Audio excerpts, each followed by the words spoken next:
Within the mystical walls of WWE lore, there is no single word that gets abused more than WrestleMania. Well, maybe legend, or universe, or history, or superstar, or, well, yes, actually there's loads, but I digress. Every year, the show of shows rolls around and WWE shifts tens of thousands of tickets and tens, if not hundreds of thousands of network buys on the promise that this is the big one. That fans will see things tonight that they've never seen before, might never see again, and this is the most singularly unique night of wrestling anywhere in the world. Contained in the show's storied history are some of the most brilliant and bizarre matches the company have ever conceived. Some are incredible, some are f***ing dog shit, but they are all quintessentially WrestleMania. Not quite sure what I mean? Well, my name is Adam Cleary and these are 10 WrestleMania matches you need to see. Number 10, The Ultimate Warrior versus Macho Man Randy Savage. Okay, so we'll start here with what is arguably the first ever WrestleMania moment. Some will tell you it's Hogan slamming Andre, but we'll get to that.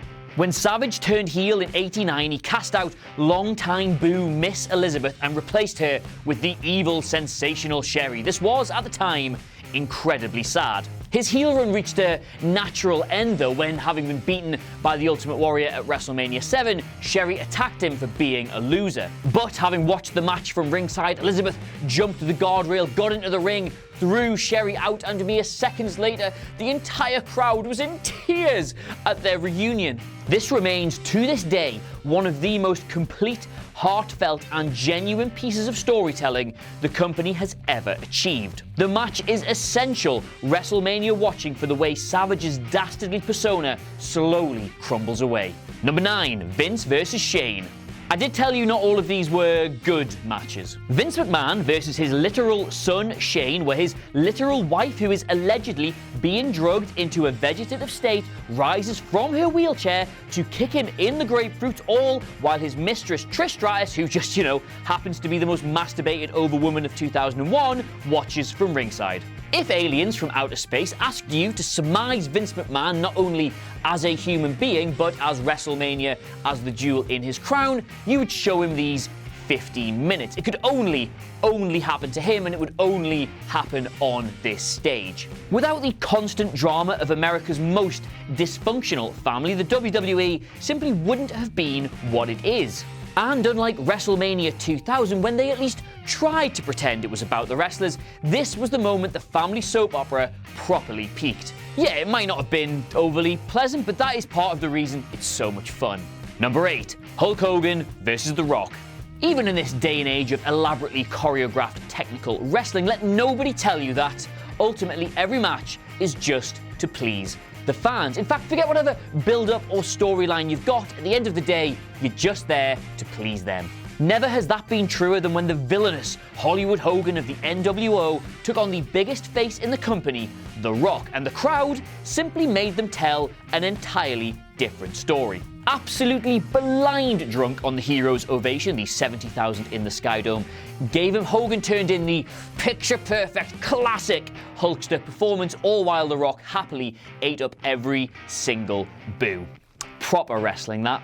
Number 7, Stone Cold Steve Austin versus Shawn Michaels. Now, some will tell you that this match is so important to WrestleMania because with Austin getting his first world title, it heralded in the dawn of the Attitude Era, but there's so much more to it than that. Yes, it's a significant changing of the guard, and yes, it does signify the arrival of one of the most influential stars the company has ever seen, but other promotions have those moments, and WWE have them all the time. What's different here is that this match was done to the backdrop of Stone Cold Steve Austin and Mike Tyson feuding over who was the baddest man on the planet. Parts of it were bizarre, parts of it were brilliant, but it signifies just how big Vince McMahon's boner gets at this time of year for mainstream endorsement and celebrity crossovers. Number 6, TLC 2. Very occasionally, what WWE like to do at WrestleMania is show you something you've never seen before. Something that doesn't just change wrestling, but fundamentally changes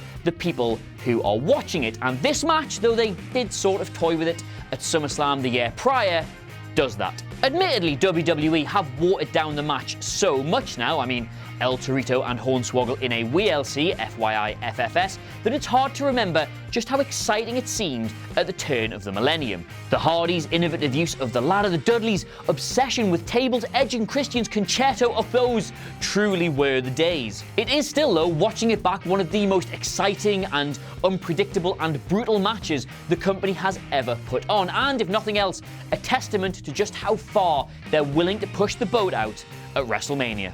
Number 5, The Undertaker versus Shawn Michaels. Now, here's the thing, WWE did this exact match at WrestleMania 2 years in a row, and we're not even talking about the better match of the two. You know, the one where Michaels gets on the top rope, he does the backflip straight into the tombstone, it was nearly 5 stars. No, not even that one, the other one. But what that first match did was set in motion a storyline of such heartbreaking emotion that the company has not even come close to replicating it since. Michaels became obsessed with beating Taker and slowly went mad trying to make himself the #1 contender. But when he couldn't do it, he cost The Undertaker his title, offered to put his entire career on the line, and finally got his rematch.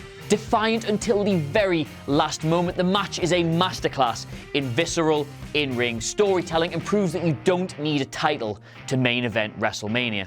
Number 4, the Battle of the Billionaires. This seems a pretty good time to remind you that this video is not called the 10 best WrestleMania matches of all time. That video would have Austin versus Brett, or Steamboat versus Savage, or Rock versus Austin. This is simply matches you need to see, and as such, it has, McMahon versus Trump. But is there a single better example of how insane WWE go at WrestleMania? Is there a better example of the depths they will sink to just to make sure the world is watching their annual showpiece? No, there's not. Technically, this is Umaga versus Lashley, but there's nothing really of note in the match itself. Just the sight of Vince getting his head shaved and Trump taking a stunner is enough to talk about. It simply couldn't have happened anywhere else outside of World Wrestling Entertainment, and they simply wouldn't have done it anywhere else but WrestleMania. Number 3, Hogan versus Andre. Ah, there you go, here's a fucking palate cleanser for you. Sort of. Easily regarded by some as the defining WrestleMania moment, Hulk Hogan took on Andre the Giant and, towards the end of the match, slammed the unslammable man for the very first time, and the world lost its mind. But why is this here in this list written by me, a powerfully cynical man? Well, because it teaches us a very important lesson about WrestleMania, and that is, as far as the WWE are concerned, if it didn't happen there, didn't really happen. You see, the thing is, prior to this, Andre had been getting slammed for years, just like your mum. He regularly took the move while working in Japan. Stan Hansen did it, Kamala did it, Big John Studd did it, Christ, even Hogan himself did it 7 years earlier. But WWE persisted with this idea that at WrestleMania 3, this one man had finally slammed the Giant. Now, of course, don't let that detract from the match or the occasion or the moment, but do just let it remind you just how bizarre WWE's approach is to this show. Number 2, Brock Lesnar versus The Undertaker. Depending on what side of the fence you're sitting on, the ending of the streak was either a testament to WWE's dedication to providing fans with unforgettable, unpredictable memories, or just their unfailing ability to anything up. After 21 years of repeatedly taking us to the brink of disbelief and teasing the end of Taker's WrestleMania mystique, they tore up the whole thing in relatively unspectacular fashion to the complete stunned disbelief of the entire crowd. 75,000 people all just sat there, not even able to boo, just a testament, if ever there was one, that WrestleMania can always provide you with the biggest shocks and twists in professional wrestling. There just might not always be good ones. Number 1, Daniel Bryan.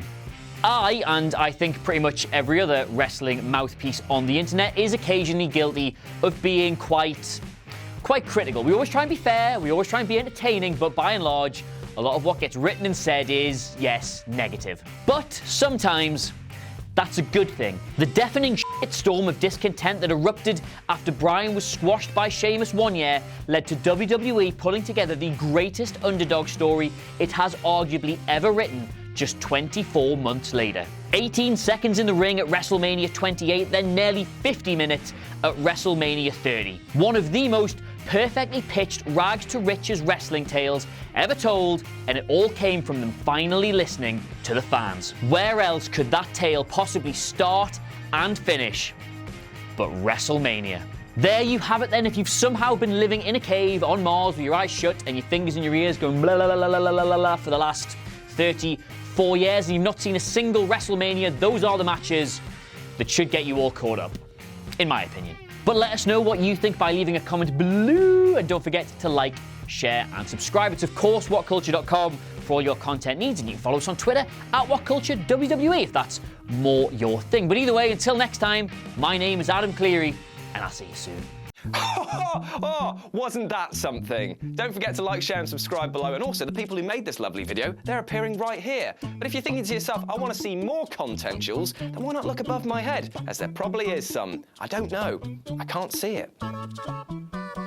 Until next time.